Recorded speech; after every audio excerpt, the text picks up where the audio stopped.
What's up, guys? It's your boy Hokage Puya here. Big win for Bayern. Big win for Bayern in the first round, first leg of the playoff, away from home. Huge away win at Celtic Park against Celtic. It was tight at the end, but you guys, the boys stayed composed, and we finished off 2-1 winners on the night. Intense game. Intense game. We're going to get into the details of the match, my thoughts, my opinions. And like we always do in these post-match reactions, player ratings at the end of the video. So stay tuned if you want for that. Yeah, I'm doing a post-match reaction finally from my own room again, not from my car outside of work, whatever. We're here. I'm cozy. I'm ready. You guys, subscribe for this Bayern content. Subscribe for this Champions League content. Subscribe for the footy content. And if you're a returning viewer, welcome back. It's your boy Hokage. Let's go, you guys. Huge win. Anyway, let's get into the details of this win. 2-1. 2-1 now. I'm not gonna lie, dude. My stomach started turning. I tweeted it at the beginning of the game. I just got those Champions League knockout game feelings, man, where I'm shaking, where my stomach feels like it's turning inside out. It feels like it's swirling. I felt the chills. I was just so nervous once kickoff was coming. The Celtic Park. What an atmosphere. What an atmosphere. I have not seen a Celtic game at home in a while. What an atmosphere for those guys. The energy they brought before the first whistle blew to start the game off, excellent. And you guys, the game started very worryingly. They scored within 20 seconds. Our former player, Kuhn or whatever his name was, I'm forgetting the guy's name, the right winger for Celtic who started. He scores from outside the box 25 seconds into the game. Luckily for us, I'm forgetting who it was. Was it Ida, the guy Ida, who trailed offsides and blocked Manuel Neuer's view, which is why he scored. It was a simple, tame shot that Neuer would have saved 100% of the time, every single day of the week, twice on Sunday. But it was still worrying because that gave them belief. That gave them energy. That got the crowd even more pumped up than they already were. They were already hooligans.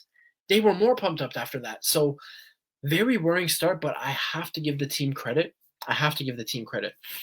They stayed composed. They took control of the game. And basically first half, barring one or two scary moments where Celtic had some really nice counterattacks for them, yeah, it was a pretty smooth first half in terms of us controlling the game, in terms of us limiting Celtic to no chances. It was a very smooth game for us in the first half. Upamecano today, man of the match performance. We'll get to him, man. We'll get to him in the player ratings, but let's talk about game general. Sometimes I like to get carried away talking about individual players. I have to remember, let's talk about the game first in general. So, yeah, after that offsides goal in the opening minute, we stay composed, credit to the team, took control. And, I see a lot of Bayern fans saying, oh, once again, we create no chances. Once again, blah, blah, blah. We only have one goal.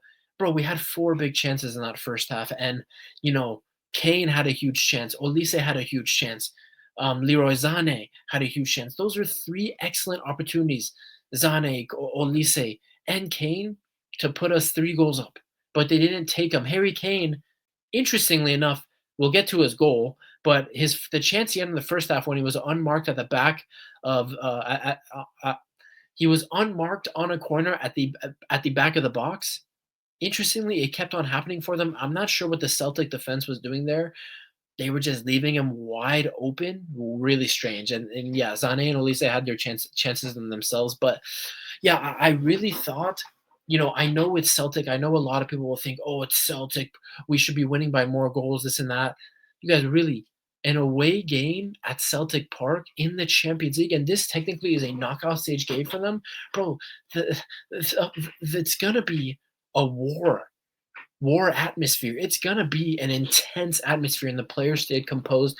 And to top off a nice and composed half, Michael Olise with an absolute golazo. An absolute golazo. And as good as Michael Olise's goal was, you guys, the pass from Upamecano, Dayo Upamecano,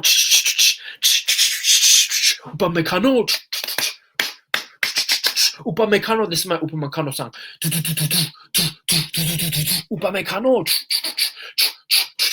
General Upa,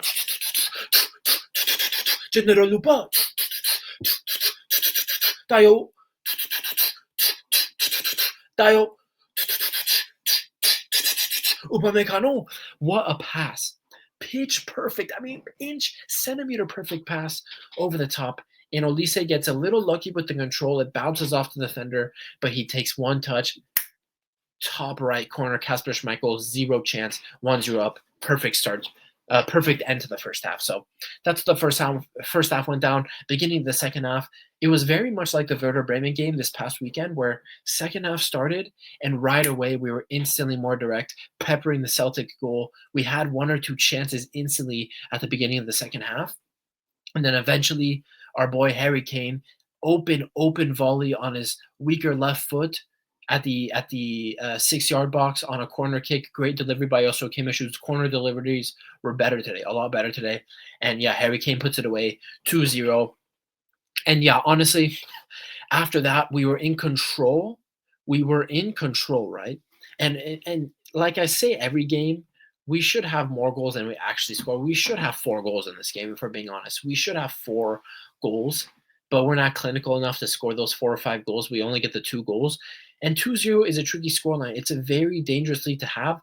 And you saw Celtic when they went 2-0 down, football isn't a simple game. Football isn't just, oh, we start losing, oh, we're going to keep getting battered. We're going to keep staying defensively solid and counter.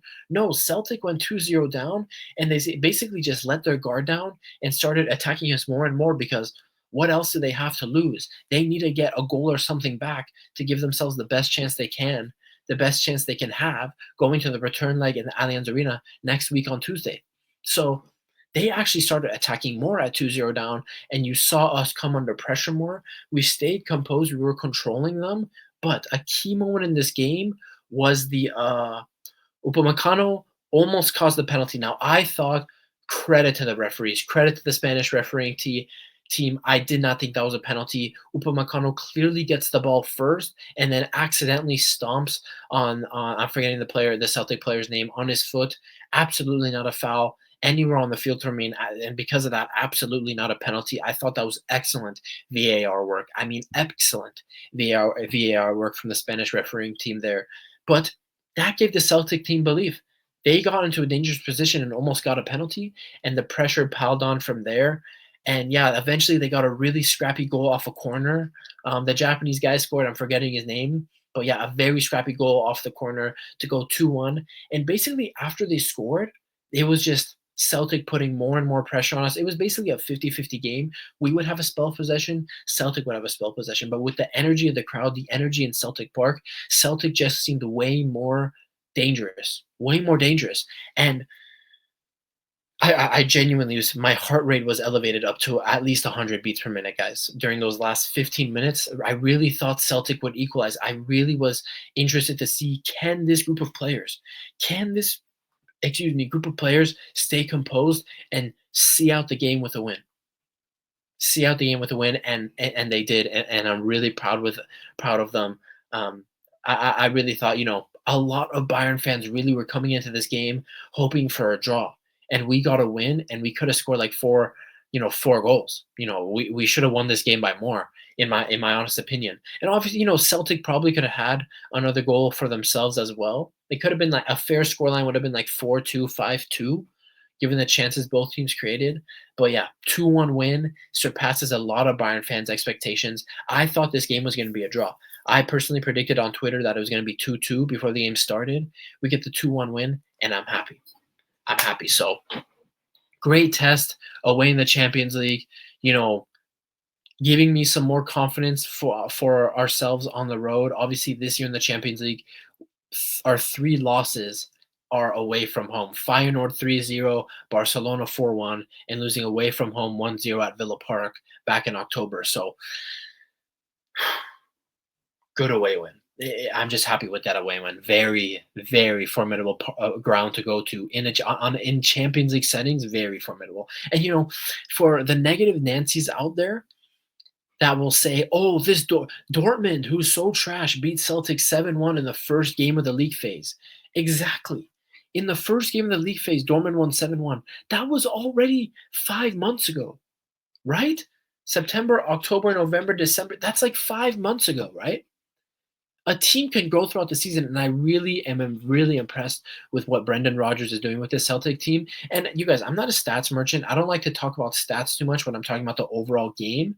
However, if you look at the stats sheet, something that was pivotal to Celtics staying in this game and being as dangerous as they were was not giving up the ball stupidly easily. If you look at their pass accuracy, it's the most I've ever seen a so-called lower tier team have against Bayern. They had about 88, 89% pass accuracy the entire game, which is very impressive, and that just shows the work Brendan Rodgers is doing with Celtic, and that they are a dangerous team. They are a decent team, and getting an away win was huge for this Bayern team, who has struggled away from home this season in the Champions League. So good. Second leg at the Allianz Arena next Tuesday. We need to seal it off. We need to win. Obviously, I'm not saying it's over.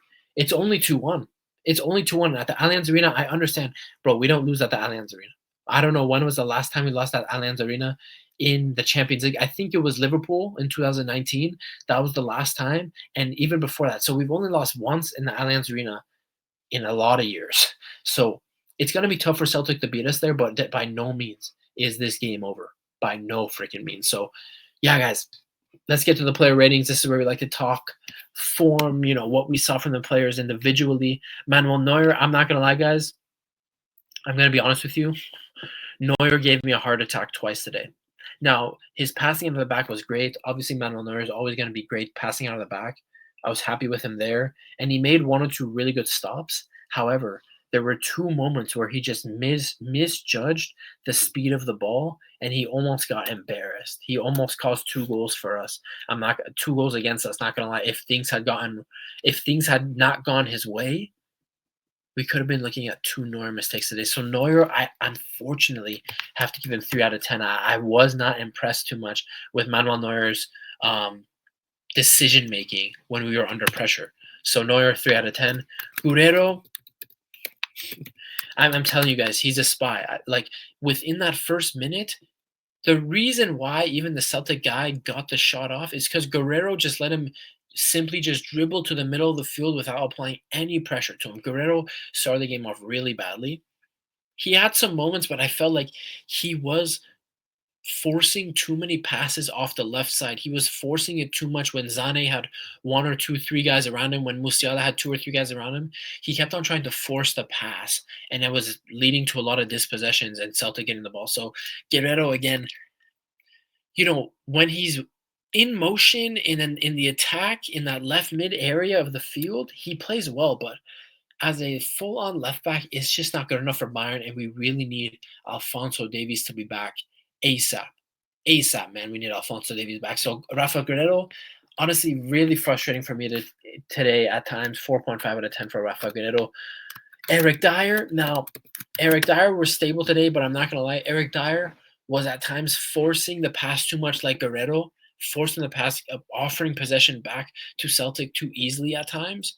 And there were 2 or 3 moments where Eric Dyer was saved by Upamecano, genuinely. Like, Eric Dyer had his moments, very composed. I'm still shocked that he's able to play at this level. When Thomas Tuchel brought him in, I thought, what's the point? He's just going to be a squad player. But he genuinely is a good backup center back for us, right? Today, I thought his performance was just average. I really thought if Upamecano was not next to him today, it might have been a different story in defense. Upamecano was monstrous today for us. Eric Dyer, I'll give him a 6.5 out of 10. I'll give Eric Dyer a 6.5 out of 10. General Upamecano. General Upamecano.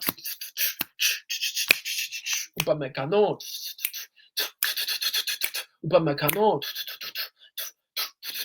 General Upa. Man of the match. Absolutely man of the match today for me. He was just great. I mean, I really don't think people realize the strides Upamecano has made this season. He is very limited in his mistakes. And, yes, he almost got us a penalty, but that was excellent refereeing to realize that that wasn't the penalty goal. So, Upamecano he just looks more confident. He looks like so much more of a stable center back.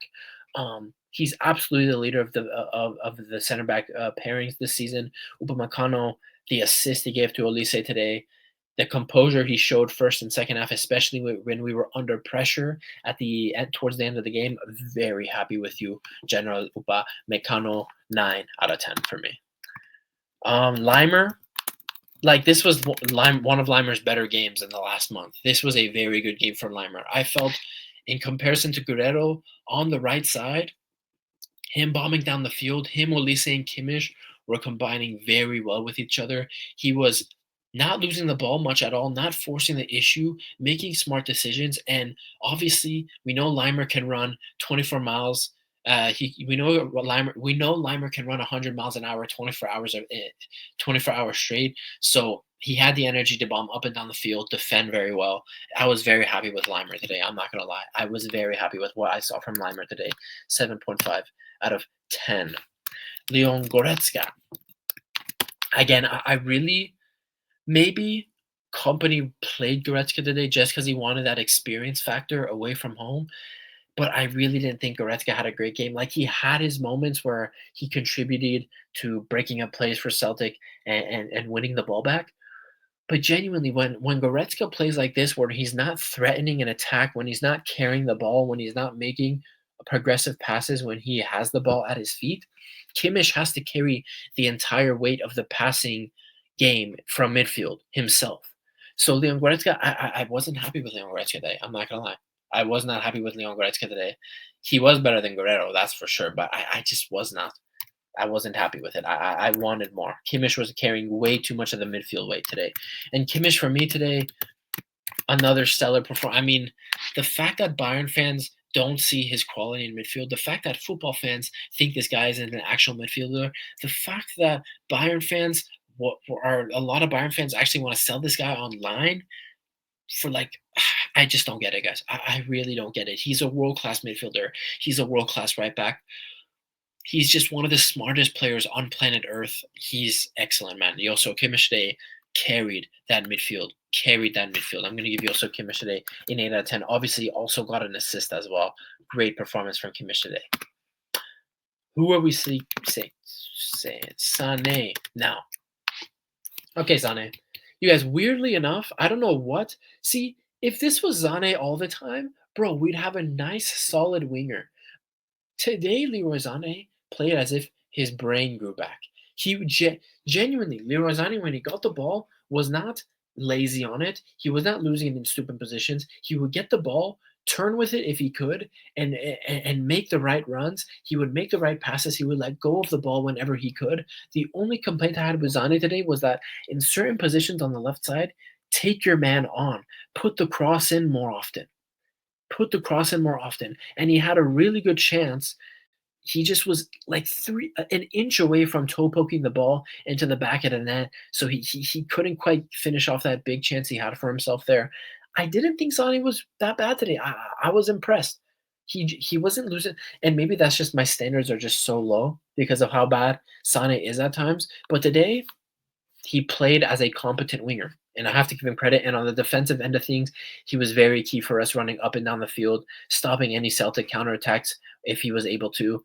I was happy with Leroy Sané today, so I'm going to give Leroy Sané a 7 out of 10. Jamal Musiala. Now, there's this stupid rhetoric going on online, man. People saying Musiala needs to step up more. People saying Musiala had a horrible game. What, because they see a SoFar score rating, a foot mob rating for their whatever algorithm or equations that those apps use to give players ratings, gave him like a 6.2, an orange rating on SoFar score on foot mob.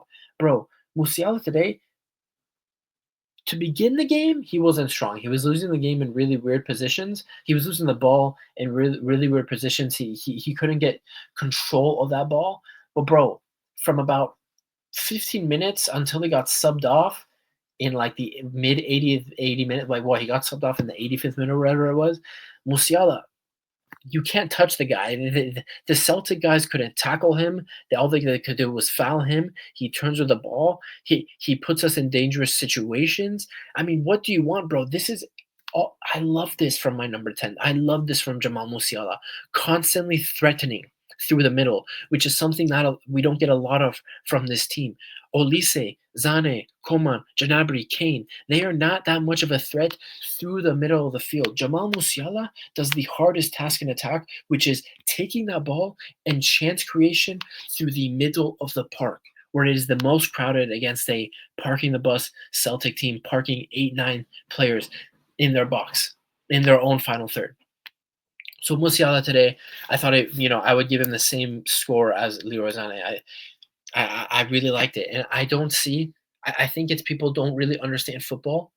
It's unfortunate, and there's this weird stat going around that I think Musiala in all his knockout stage, like in his last 19 knockout stage games, only has like one goal, um, one GA, which fine.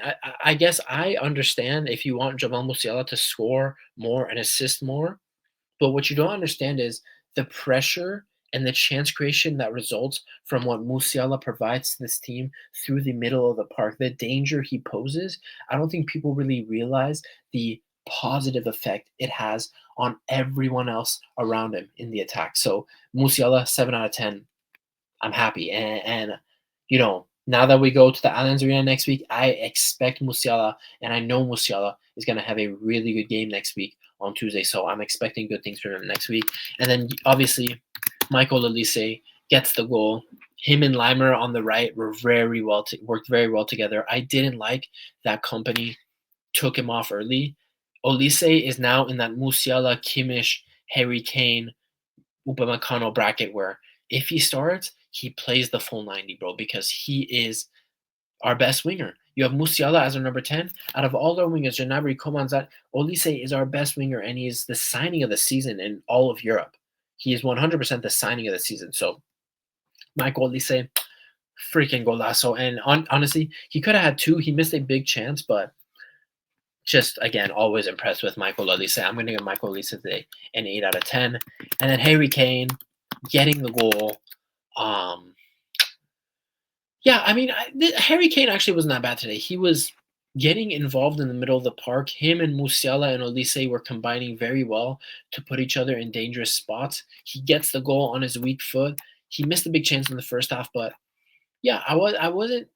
This was a better game from Kane today. This is more the game that I expect from Harry Kane, not depending on penalties, not being a ghost in the box, a ghost in the middle of the park. He was actually getting himself in positions to get involved in the field, get involved in the play, getting mixed in with Musiala and Olise. I liked that presence Kane had today. I'll give him a 7.5 out of 10 today. And then, subs came in. Key sub. I'm not going to do ratings for the sub. I'm not going to. The one thing I will say, and I'm just going to put his name here, Hiroki Ito. He's back. Well, he's here finally.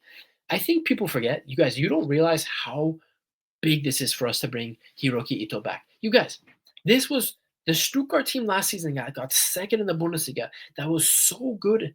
So good. That smashed us, right? Last season. That defense, Hiroki Ito was the guy marshaling that defense. He was their best defender. Hiroki Ito, left-footed Japanese international center back, right? You guys, this was our star signing for defense this summer. And because of that metatarsal injury he had that's kept him out for 6 months now, I feel like we've missed his presence. A natural left-footed center back who could also play makeshift as a left back. Hiroki Ito gets his debut for Bayern today in the Champions League. And when he came on, I know when he came on a couple minutes later, Celtic scored, but if you saw Ito under pressure in his first ever competitive minutes for Bayern, he was composed and he adjusted to the game very quickly. And he was in there getting into tackles, clearing the ball, staying composed, and showing me very good signs and showing me that I should be expecting good things from Hiroki Ito in the next couple of weeks as he establishes himself more in this team. Because if I'm Kim Min-jae, who I love Kim Min-jae, the fact that he's been playing with an Achilles tendon injuries all season long, putting his body on the line, the most important part of your leg, the freaking Achilles tendon, the most important tendon, you need that thing to walk. Kim Min-jae has been playing all season with an injury there. This will finally give Kim Min-jae more time to rest. Hiroki Ito can get games at left center back. And who knows, maybe Kim will sort himself out. His injury issues will go away, and he could get back to being on that top form that we know he can be at. So Ito is back, and very great news for us. And then finally, Vincent Company. Only things I didn't agree with in the lineup are Goretzka.